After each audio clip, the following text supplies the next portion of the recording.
A couple of years ago, I reviewed the film adaptation of Alvin and the Chipmunks for its 15th anniversary. And now, 2 years later, I'm about to do it again, but this time with the sequel, or should I say, Squeakquel. Let's talk about Alvin and the Chipmunks, the Squeakquel, in this review. This is Big D's Entertainment Rankings and Reviews.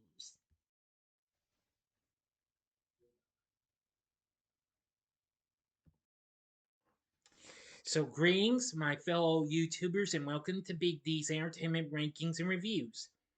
My name is Dual, better known to you as the Big D, and this time around I bring to you a review of the 2009 live-action animated jukebox musical comedy flick Alvin and the Chipmunks: The Squeakquel, released by Fox under their Fox 2000 banner along with Regency Enterprises, directed by Betty Thomas and written by John V. and the writing team of Jonathan Abel and Glenn Berger. Now then, my friends. This is, of course, the sequel to 2007's Alvin and the Chipmunks and second installment in the live action film series.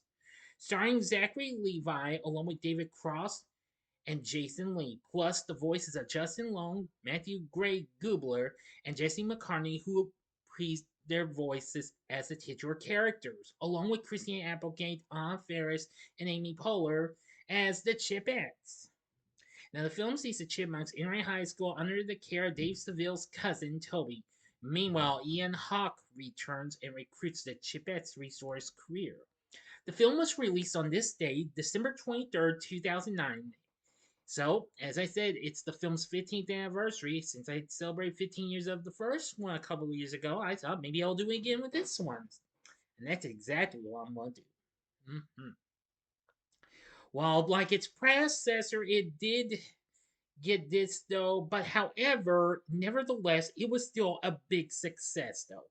Now, before I start my review, if you have not seen my review of the first live action Alvin and the Chipmunks film, I advise you to click on that card and it'll take you to my review so you can check it out before going to this one in case you might have missed it or if you want to see it again if you'd like.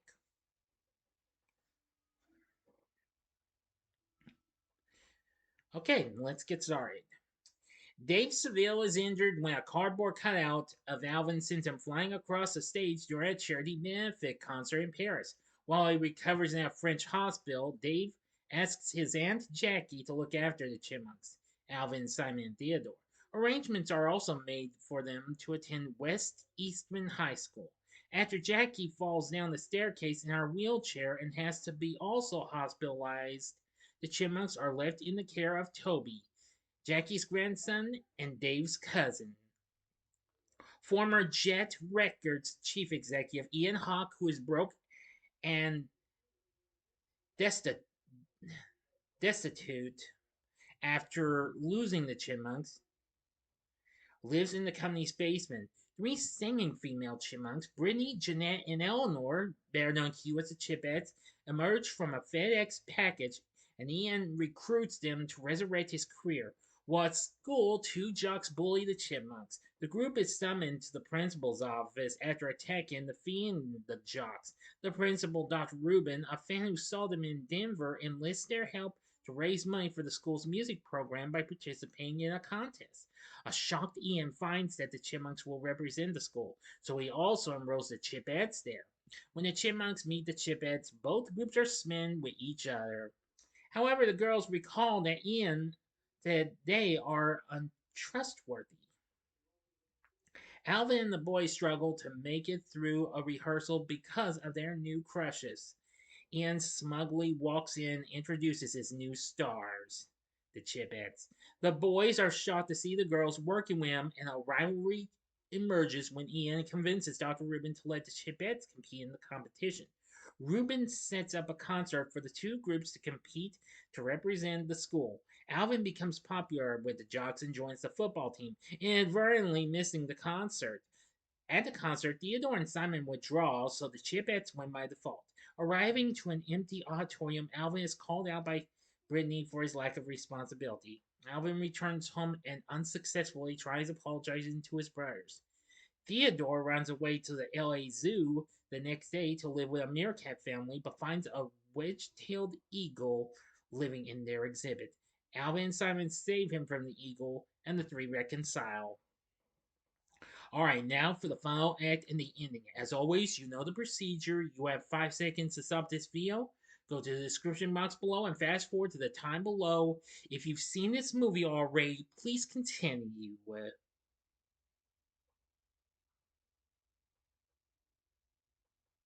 Okay, you've been warned. The Chipettes learn that they are to perform as an opening act for a Britney Spears concert on the same night as the school contest. Ian convinces them to call off the bell and perform at the concert, but refuses to give the same credit to Jeanette and Eleanor that he gives Britney, who demands that they all perform together or not at all. Ian threatens to send them to a barbecue restaurant unless they perform. Before the school contest, Alvin receives a distress phone call from the Chipettes, who inform him that Ian has locked them in a cage. He goes on to rescue them while Simon tells Jeanette how to pick the lock over the phone. Simon and Theodore are on the verge of performing by themselves until the heirs arrive. The Chipmunks and the Chipettes perform together for the first time and win the money for the music program. Dave, who had left the hospital upon learning that Toby was looking after the Chipmunks, returns during the contest, heavy to see the Chipmunks again, and allows the Chipettes to stay with him. End of story. So what did I think of Alvin and the Chipmunks, the Squeakquel? Well, I think I kind of like this just a little bit more than the first film, but still, I feel like this one eventually has got a lot of great fun and, well, of a fun-filled set of music and what have you, just like what you could get from any other type of Mia with the titular characters. Anyway, I will say that it was fun and what have you. I know we don't get to see Dave much, but it's okay. At least we'll see more of him back with them in the next film, which came out 2 years later. But I'm getting ahead of myself. Anyway, well, the thing about Alvin the Chipmunks, the Squeakquel, was that it was just real fun, and they did all sorts of, well, good musical numbers and what have you. Of course, the Chipmunks did You Really Got Me. Of course, that was in the style of Van Halen's version of it. And of course, they did You Spin Me Round Like a Record. Well, most of these are actually heard in the movie and on the soundtrack, but it's been a while since I last saw the film. I don't really usually go revisit some of these films. I get this all the time. But even so, I still feel like this film has a whole lot of fun and music. Despite being heavily dissed and what have you, as the film sits at a mere 21%, saying on Rotten Tomatoes saying that this squeak will may entertain the kiddies, but it's low on energy and heavily reliant, excuse me, on slapstick humor. However, Metacritic has a 41 score, and Cinema Score gave it an A. Entertainment Weekly graded this a C minus, asking, "Will kids eat up this cutely fractious claptrap?"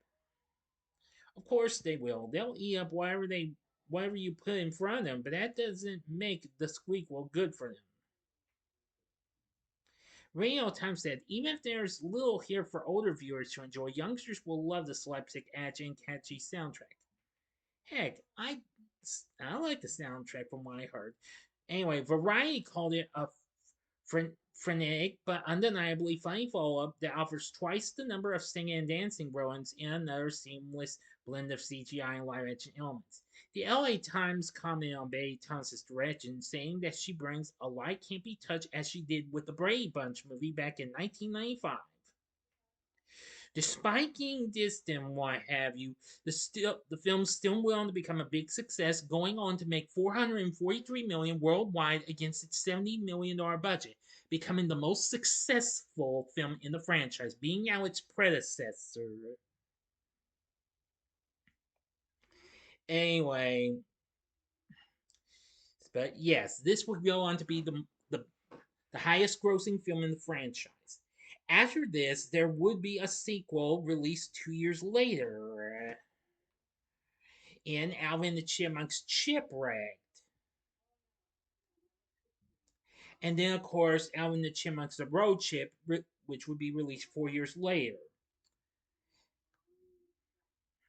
Now, to be honest, I'm not sure if I'm going to review Chipwreck for its anniversary, though, because next year is going to mark 10 years since Road Chip came out. But anyway, but we'll get to that sometime. We'll see what happens.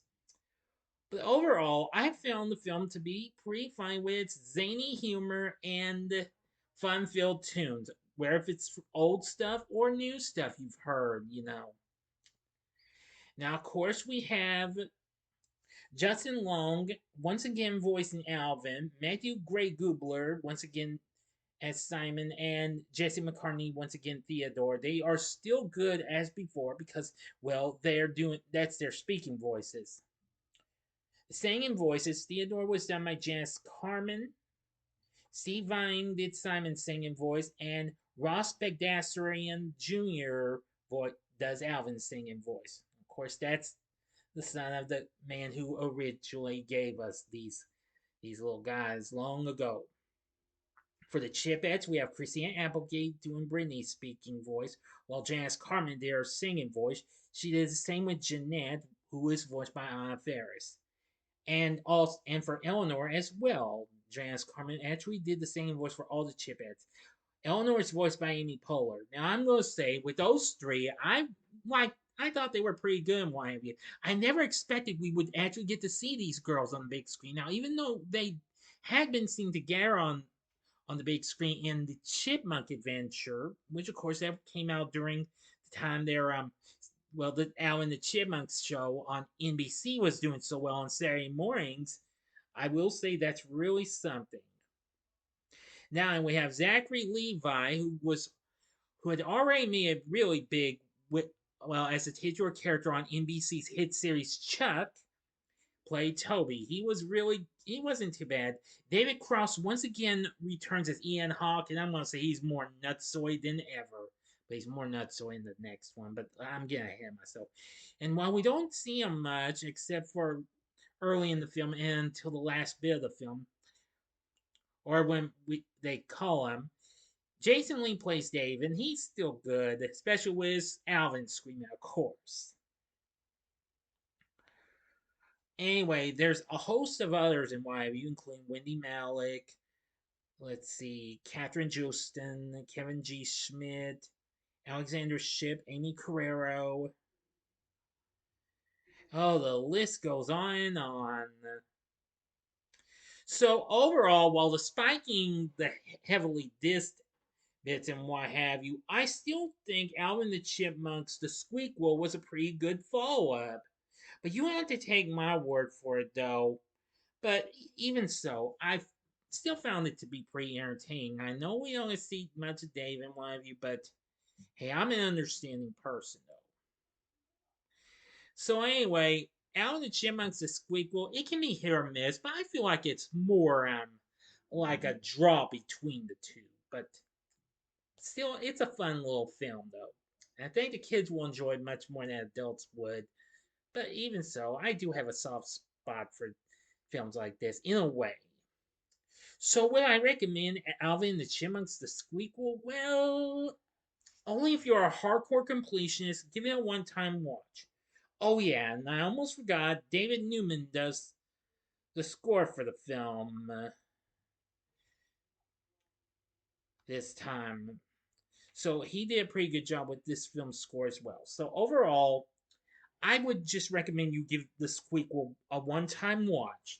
The film is available on physical media, and I think it should be on Disney Plus, considering Fox, or 20th Century Studios, as it's known as now, is of course a Disney company. So I think you can find that there as well. You might be able to find it on other streaming services, but again, I said you can find it on physical media. So what did you think of Alvin the Chipmunks the Squeakquel? Let me know in the comment section below. If you like this video, consider clicking the like button, subscribe, and be a part of the Big D Nation. Continue to help support my channel, make it grow and make the views grow. Tell all your friends about my channel, get them to know me. Maybe they'd like to be a part of my Big D Nation.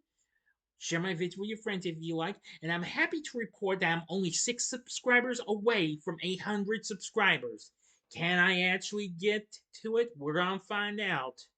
Because we have only 1 week left of this year, well, before New Year's starts. Will I be able to get to 800? We'll find out. But if not, it's cool. So, anyway, but I still will say I appreciate y'all for coming in. I've seen some new members, some people, new nice people have joined here. So, thank you. So, if you like this, consider checking out my reviews for these other films. In the upper left-hand corner, you can see my spoiler-free review of Zachary Levi's recent film, Harold and the Purple Crayon. Or go to the upper right-hand corner and see my spoiler-free review of the new fun-filled film that's live-action anime, but it's no jukebox musical comedy, but it's action-adventure, though, with a little humor in it, Sonic the Hedgehog 3. Or if you'd like a much more good musical film, go to the bottom left-hand corner and see my re-review of... Nah, on second thought, scratch that re-review. If you'd like a different type of musical, which is probably your thing is much better than this, then by all means check out my spoiler-free review of Wicked. Yeah, I was going to suggest a re-review idea on something, but I said the heck with it. I just changed my mind. My apologies. And the bottom right-hand corner is the button you can click to subscribe. If you like rankings and reviews on movies, TV, music, video games, etc., then I'm your guy. Thanks for watching. Until next time, I'm the Big D saying, see ya.